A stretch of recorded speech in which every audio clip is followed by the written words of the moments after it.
ফিরে এলাম বিরতির পর। প্রশ্ন ফাঁস কাণ্ডকে কেন্দ্র করে রাঁচিতে বিধানসভা অভিযান পড়ুয়াদের এবং সেই ঘটনাকে কেন্দ্র করেই ধুন্ধুমার হয়ে গেল। আপনারা জানেন ঝাড়খণ্ডের যে পাবলিক সার্ভিস কমিশন এবং স্টাফ সিলেকশন কমিশন, এই দুটি পরীক্ষা সহ আরো বিভিন্ন পরীক্ষায় প্রশ্ন ফাঁস হয়ে যাওয়ার অভিযোগ, এবং সেই অভিযোগকে কেন্দ্র করে গত 16 দিন ধরে চলছে বিক্ষোভ। এবং সেই বিক্ষোভের পাশে যে ককরোচ জনতা পার্টি রয়েছে তাদের পক্ষ থেকে ইতিমধ্যেই সেই বিক্ষোভের সমর্থন জানানো হয়েছে। গত 8 তারিখ সেখানে গিয়েছিলেন সিজেপির পক্ষ থেকে তাদের নেত্রী নেহা। এর পাশাপাশি রাহুল গান্ধী, তিনিও এই বিষয়ে কার্যত সমর্থনই জানিয়েছেন। সব মিলিয়ে এই বিষয়টিকে নিয়ে ঝাড়খণ্ডে যে হেমন্ত সোরেনের যে সরকার, তার উপর চাপ সৃষ্টি করছে পড়ুয়ারা। আজকে সেখানে বিধানসভা অভিযান ছিল। এই বিষয়টি সম্পর্কে আজকে ঠিক কি হয় বিশদে জানবো। আমাদের সঙ্গে রয়েছেন আমাদের প্রতিনিধি ঋষিকেশ ব্যানার্জি। ঋষিকেশ, এই ঘটনাটা আজকে যখন বিধানসভা অভিযান হয়, চিত্রটা ঠিক কি হয়েছিল এবং পরবর্তীকালে এর প্রেক্ষিতে রাজনৈতিকভাবে বিভিন্ন রাজনৈতিক দল হেমন্ত সোরেন সরকারের উপরেই বা কি চাপ সৃষ্টি করছে, সরকারি বা এই পড়ুয়াদের দাবি মেনে নেওয়ার ক্ষেত্রে যে দাবিগুলো হয়েছে সেই দাবিগুলো মেনে নেওয়ার ক্ষেত্রে তাদের কি অবস্থান? ঝাড়খণ্ডে গত 16 দিন ধরেই আমরা জানি যে জেন জি তাদের এই আন্দোলন চলছে। প্রশ্নপত্র ফাঁস দিতেই এই আন্দোলন আমরা দেখেছি দিল্লি, বিহারের পরে এবার কিন্তু ঝাড়খণ্ড। আর আজকে ঝাড়খণ্ডের রাঁচিতে যে বিধানসভা অভিযান ছিল, সেই বিধানসভা অভিযানকে কেন্দ্র করে একেবারে ধুমধুমার কাণ্ড। লাঠিচার্জ থেকে জল কামান কিছুই বাদ দেয়নি হেমন্ত সোরেন প্রশাসন। স্টুডেন্ট বা ছাত্র বা পড়ুয়াদের উপরে তারা ব্যবহার করছে এবং জল কামান দমিয়ে রাখা যায়নি কোনোভাবে। তারা আন্দোলনের অনড় ছিল এবং সন্ধ্যে থেকেও আমরা দেখছিলাম সন্ধ্যে রাত পর্যন্ত সেখানে পড়ুয়ারা উপস্থিত রয়েছে। বিধানসভা কেন্দ্রের বাইরে তারা আন্দোলনরত হচ্ছে। এবং যেটা তুমি যেমনটা বললে যে ঝাড়খণ্ড পাবলিক সার্ভিস কমিশন এবং ঝাড়খণ্ড স্টাফ সিলেকশন কমিশনের যে একাধিক নিয়োগের প্রশ্ন ফাঁস এবং অনিয়মের অভিযোগেই এই আন্দোলন চলছে গত 16 দিন ধরে। ককরোচ জনতা পার্টির আন্দোলনের জেরে আমরা দেখেছিলাম কেন্দ্রীয় সরকারকে নথি স্বীকার করতে বাধ্য হয়েছিলেন শিক্ষামন্ত্রী, পদত্যাগ করতে বাধ্য হয়েছিলেন। এবং তারপরে পরে আমরা দেখছি যে ঝাড়খণ্ডে সেখানেও কিন্তু এই প্রশ্নপত্র ফাঁস কিছুতেই উত্তাল হয়ে উঠেছে। যদিও হেমন্ত সোরেন সরকার তারা দফায় দফায় বৈঠক করেছেন, স্টুডেন্টদের সঙ্গে পড়ুয়াদের সঙ্গে তারা বৈঠক করেছেন, কিন্তু সেই বৈঠকও দেখা যাচ্ছে সমাধান সূত্র বেরিয়ে আসেনি। সোরেন সরকারের পক্ষ থেকে দাবি করা হচ্ছে যে তারা এই পড়ুয়াদের বা আন্দোলনকারীদের 98% দাবি তারা মেনে নিয়েছে। কিন্তু উল্টো দিকে যারা পড়ুয়ারা রয়েছে বা যারা আন্দোলন করছে, আন্দোলনকারী, তাদের বক্তব্য যে 13টি পরীক্ষার প্রশ্ন ফাঁস হয়েছে, কিন্তু সরকার মাত্র 3টি পরীক্ষা বাতিল করেছে। অর্থাৎ কাজ এখনো অনেক বাকি, তাদের দাবি মানাই হয়নি। সেই ইস্যুতেই কিন্তু তারা আজকে বিধানসভা অভিযান করে। এবং ইতিমধ্যেই রাহুল গান্ধী তিনি কিন্তু এই বিষয়ে হস্তক্ষেপ করেছেন। জোট শরিকের উদ্দেশ্যে তাদের পরিষ্কার বার্তা যে এভাবে পড়ুয়াদের যে দাবি, সেই দাবিকে কখনোই দমিয়ে রাখা যাবে না বা দাবিকে এইভাবে ছোট করে দেখলে হবে না। তাদের যথাযথ তাদের যে দাবি রয়েছে সেই দাবি শুনতে হবে এবং এক্ষেত্রে যথাযথ পদক্ষেপ করতে হবে বলে রাহুল গান্ধী তিনি একেবারে সরাসরি বার্তা দিয়েছেন হেমন্ত সোরেন সরকারকে। তার বার্তা আমি যদি তার যে এক্স হ্যান্ডেলে তিনি যে পোস্ট করেছেন, তিনি পরিষ্কার বলছেন যে ঝাড়খণ্ডের প্রতিবাদী শিক্ষার্থীদের উপর বল প্রয়োগ করা অন্যায়। যে লাঠিচার্জ বা জল কামারের কথা বলছিলাম, শিক্ষার্থীদের শান্তিপূর্ণ প্রতিবাদ করার অধিকার আছে এবং কেবল আলোচনার মাধ্যমেই সমাধান সম্ভব। ঝাড়খণ্ড সরকারকে অবশ্যই এই শিক্ষার্থীদের কথা শুনতে হবে এবং অবিলম্বে তাদের সমস্যার সমাধান করতে হবে। অর্থাৎ কেন্দ্রীয় সরকারকে যেভাবে কার্যত ককরোচ জনতা পার্টির আন্দোলনের কাছে নথি স্বীকার করতে হয়েছিল, তা যাতে কোথাও গিয়ে এই হেমন্ত সোরেন সরকার বা কংগ্রেসের জোটশরিক সরকারের উপর সেই প্রভাবটা না পড়ে, কার্যত রাহুল গান্ধীর সতর্কবার্তা এমনটাও। আবার তিনি উল্টো দিক থেকে দেখতে গেলে তিনি যে পড়ুয়াদের যে দাবি, যে জেন জির যে দাবি, সেই দাবির যে সমর্থন করলেন সেটাও তিনি বোঝাতে চাইলেন। অর্থাৎ একদিকে জোট শরিককে তিনি বার্তা দিতে চাইলেন যে পড়ুয়াদের সঙ্গে বা শিক্ষার্থীদের সঙ্গে বৈঠকে বসো, বৈঠকে বসলেই সমাধান বেরোবে, সমাধান সূত্র বেরিয়ে আসবে, বল প্রয়োগ করে কোনো আন্দোলনকে দমন করা যাবে না, তার দমন পীড়ন চলবে না। এবং তার বার্তা যে এই শিক্ষার্থীদের কথা শোনো, তারা যে যে দাবিগুলো করছে তাদের দাবি শুনতে হবে।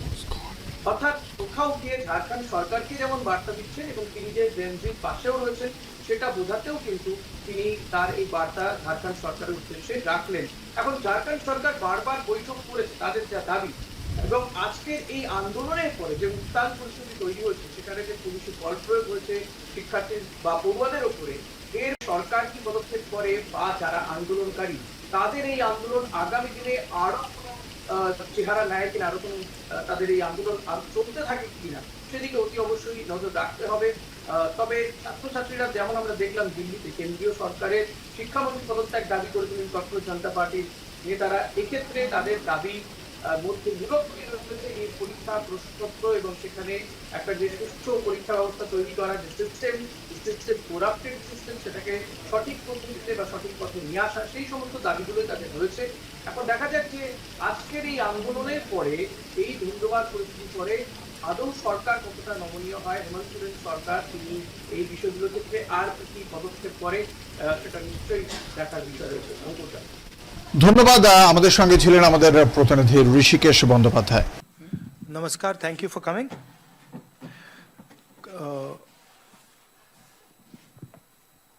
Question was never that Mr. Amit Shah is going to come and give a speech on some general topics in the parliament. The question was always that Mr. Amit Shah has to make it clear who authorized the shooting of our youngsters in Delhi. His home minister, pellet guns were fired, students were beaten with lathis with nails on them. The question was, Mr. Amit Shah should come clean. Did he order it or did he not order it? If he ordered it, he is guilty of getting our children shot. And if he didn't know about it happening, he's incompetent. Either way, he should go. This was the discussion. Second, there were two other conditions.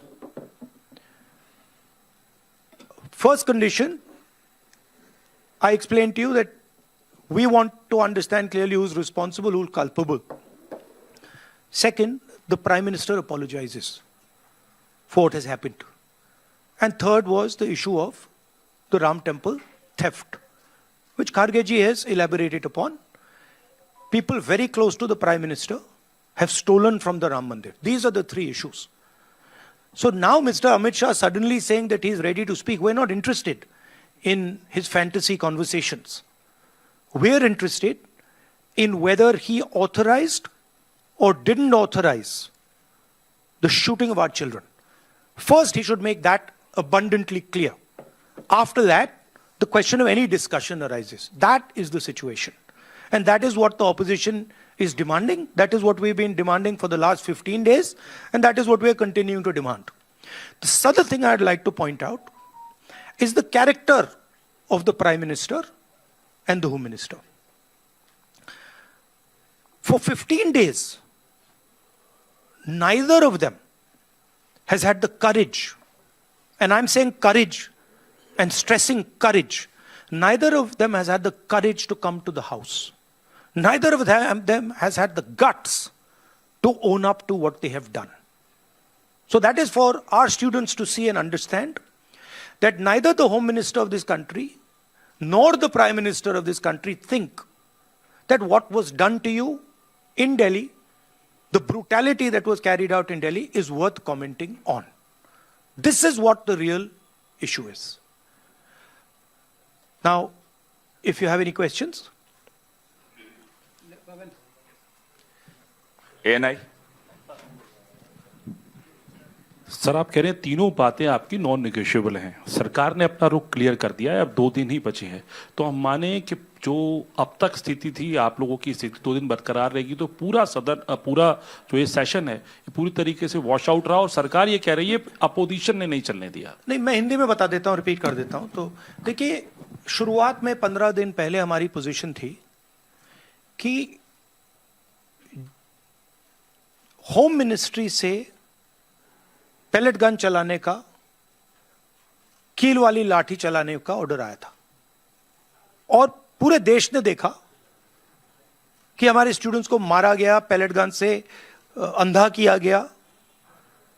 हमारी पहली demand थी कि home minister आए और देश को clearly बता दें, या उन्होंने ऑर्डर दिया और वो कल्पेबल हैं और उन्होंने हमारे बच्चों पर गोली चलाई, युवाओं पर गोली चलाई, या उनको मालूम ही नहीं था और किसी और ने ऑर्डर दे दिया और फिर वो इनकॉम्पिटेंट है। और हमारा कहना था कि इस पर उनको स्टेटमेंट देनी चाहिए और हम उनका इस्तीफा मांग रहे हैं। सेकंड पॉइंट, जो हमारे स्टूडेंट्स पे दिल्ली में गोली चलाई गई, मारा गया, उसके लिए प्रधानमंत्री को अपोलोजाइज करना है। और तीसरी डिमांड, जो प्रधानमंत्री ने राम मंदिर ट्रस्ट पे अपने लोग बैठाए थे जिन्होंने करोड़ों रुपए चोरी किए हैं सबके सामने, उस पर चर्चा हो। ये हमारे 3 डिस्कशंस थे। हमारा कहना नहीं था कि अमित शाह जी आके किसी भी सब्जेक्ट पे भाषण दे दें, जनरल चीजें आके बोल दें, हमें उसमें कोई इंटरेस्ट नहीं है, देश को भी इंटरेस्ट नहीं है, उनकी क्या ओपिनियन है किसी को कोई इंटरेस्ट नहीं है उसमें। हम ये जानना चाहते हैं कि गोली किसने चलवाई, और अगर इन्होंने नहीं चलवाई तो होम मिनिस्ट्री ने किसने चलवाई, और कल्पेबिलिटी है या इनकॉम्पिटेंस है, ये हम समझना चाहते हैं। तो ये हमारी पोजीशन शुरुआत से थी। From day one it is been our position, our position is not changed. ये पूरा ड्रामा जो चल रहा है, अमित शाह का जो गुब्बारा फटा है उसको रिपेयर करने का, उसमें फिर से गैस भरने की कोशिश हो रही है, ठीक है, और वो गुब्बारा फट गया है, उसमें कोई मतलब गैस नहीं भरी जा सकती। Amit Shah does not have the courage, guts नहीं है उसमें कि वो पार्लियामेंट में आके हमारे सामने खड़ा हो जाए। 15 दिन उन्होंने ये दिखाया है, और ना नरेंद्र मोदी जी में गट्स है, ना अमित शाह जी में गट्स है।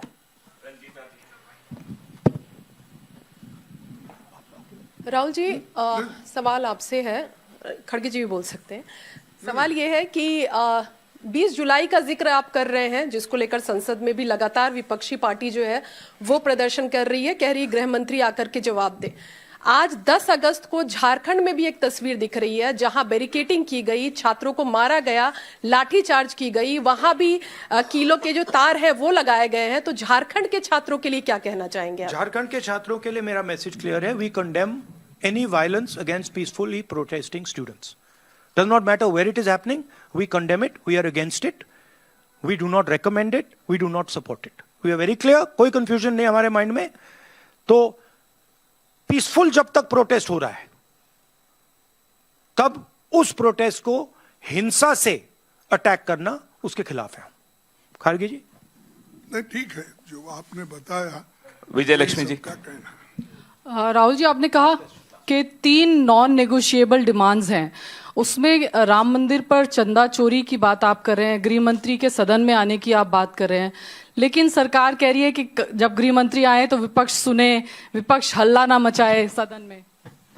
नहीं, देखिए,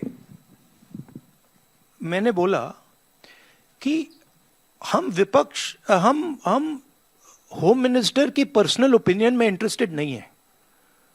उनका एजुकेशन पे, बाकी चीजों पे क्या व्यू पॉइंट है, neither are we interested, neither is the country interested.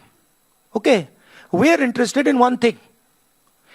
उन्होंने बच्चों पे गोली चलवाई, उनकी मिनिस्ट्री ने गोली चलवाई, क्या अमित शाह ने ऑर्डर दिया था या नहीं?